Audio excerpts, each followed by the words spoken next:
I think a lot of people right now are wondering what is the exact timeline of all of this. And that's all coming into better picture now that we get closer to the event. Now that we're done with those severe storms from last night, we can now focus on the winter weather. Yeah. And it looks like tomorrow morning, right around 5, 6 in the morning is when we start to see some moisture. That's why we're starting at 4 o'clock tomorrow morning. That is why we've got daybreak starting at 4, because we want to make sure we have the latest information out there for y'all to plan your Wednesday and your Thursday.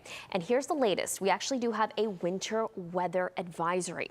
At some point today, this may be upgraded to a winter storm warning. And this is in place from 6 in the morning Wednesday until 6 p.m. Thursday. And it's for the potential of ice accumulation of 1 to 2/10 of an inch of ice. Of course, this doesn't sound like a lot, but whenever you think of ice on elevated surfaces, that's when it starts to get a little tricky in terms of travel. That's why those roads are being pre-treated already as we await some of this winter precip. Those temperatures are already dropping.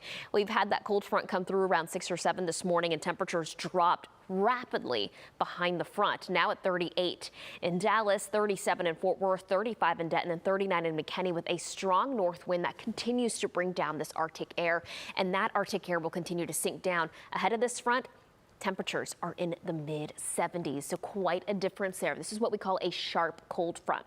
Oh, this is what you can expect most of the day on your Tuesday. The rain is out and we stay dry. The temperatures will continue to drop throughout the afternoon hours. And then we're expecting the temperatures to drop at about that freezing point in the Metroplex sometime tomorrow morning between 3 and about 5. The rain then starts to move in around 5 or 6, and that's when we start to see some of this freezing rain and drizzle, especially north and west of the Metroplex. That'll happen throughout the day Wednesday. We start to get some spots of heavier precip very early Thursday, and that's what impacts are going to be the most hazardous. Will be Thursday morning and through about midday.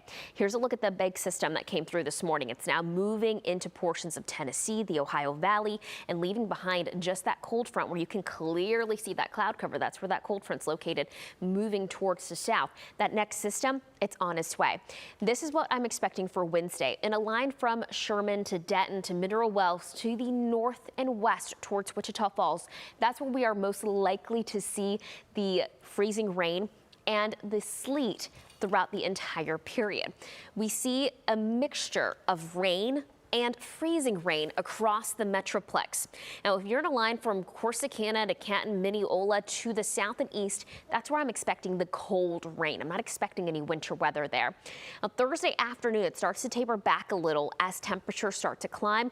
We start to see the transition back into rain during the afternoon hours before it completely goes away. So I'm going to show you here. This is a lot of information, so I'm going to take you through this step by step. You have the precipitation on here, and we also have our temperatures. This is showing you Wednesday around 4 in the morning. Notice this, about 31 degrees in Fort Worth, 33 in Dallas. So we're right at about that freezing point. This is when that moisture gets introduced into the area. And the pink that you see there, that's the freezing rain and the sleet potential for us. And this does include Interstate 20 to the north and west. Notice the north and west, that's where we see higher amounts, the heavier amounts, I should say. Throughout the day Wednesday, our temperatures will struggle to really climb above 32 or 33 degrees. So any light precipitation that we have could be in the form of rain or freezing rain. It's going to be a very fine line where this transition happens. And most of the day Wednesday, again, it stays light. I'm taking you through the day here. Now, this is Wednesday night into Thursday morning. This is around midnight. Notice how it becomes a bit more widespread. Temperatures will be dropping a little bit more by Thursday morning, widespread upper 20s, and that's where we also have some added moisture. So intensity is going to pick up a bit. That's why our impacts are going to be slightly higher Thursday morning into Thursday mid-morning. We then start to see our temperatures climb, and that's when we see it transition back into rain and hopefully things improving a little bit by Friday. This is just one model. Our Canadian showing anywhere between a tenth to less than that across the Metroplex and to the north. The GFS, the American model, also showing very similar conditions. That's why any accumulations really looking minimal for us.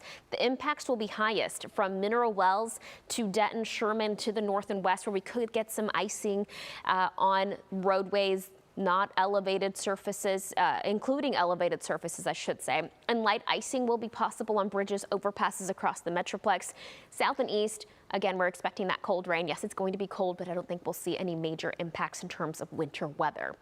I know it's a lot of information, so be sure to join us tomorrow. We've got you covered starting at 4 in the morning. Greg and I will both be here monitoring the development of this winter weather. And of course, we have Pete Dalkus in tonight at 10. He's going to have the latest in terms of the timeline in case any of that changes, as you know it can, and with terms of winter weather. And of course, the WFAA app, we have our blogs updated just about every hour. Look at those temperatures. We stay in that freezing territory Wednesday, Thursday. We finally start to climb out of it by Friday afternoon. So a lot going on, Cleo. So by Friday afternoon, so it looks like we have some, miserable days ahead here, and then the weekend looks pretty good. It's short-lived. It's a little damp on the weekend, but at least it's above freezing. Right. Thanks, Marielle.